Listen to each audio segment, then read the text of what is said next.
Shalom, bien-aimés dans le Seigneur, nous continuons avec notre méditation sur le thème « Le mouvement n'est pas le progrès ». Nous tirons notre texte dans Ruth chapitre 1, le verset 5 qui nous dit ceci. Machlon et Kiljon mourirent aussi tous les deux et Naomi resta privée de ses deux fils et de son mari.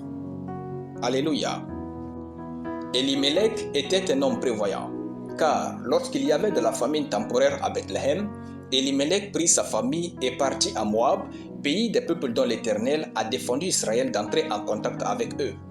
Peu de temps après, notre verset donne le rapport du mouvement d'Elimelech et dit « Machlon et Kiljon mourirent aussi tous les deux, et Naomi resta privée de ses deux fils et de son mari. » Voyez-vous, juste parce que vous avez bougé, cela ne signifie pas que vous avez progressé.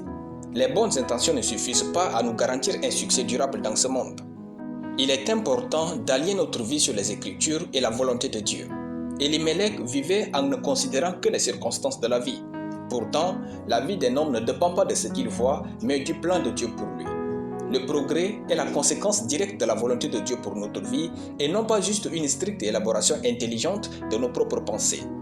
Dans Genèse chapitre 26, il eut une forte famine à Guérar et le patriarche Isaac désirait quitter Guérar pour aller en Égypte où il espérait avoir une condition plus aisée.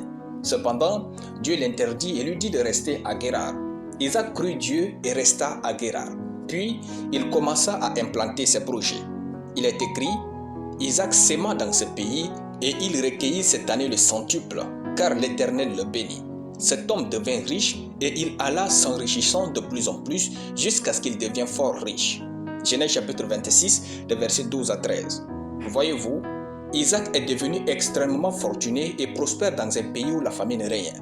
La première étape pour avancer dans ce monde avec Dieu ne se limite pas à vous demander dans quel pays vous souhaitez vivre, mais plutôt où Dieu désire que vous soyez.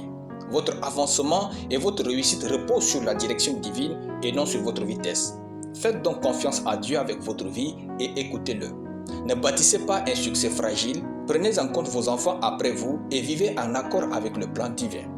Dieu a une fidélité si grande qu'il honore tous ceux qui lui font confiance dans leur vie. Alléluia. Nous allons prier. Père éternel, je te rends grâce pour ta parole. Je déclare que je vis ma vie et j'établis mes projets en conformité avec le plan de Dieu pour ma vie, au nom de Jésus. Amen. La lecture biblique en une année, Ecclésiaste chapitre 5 à Ecclésiaste chapitre 8.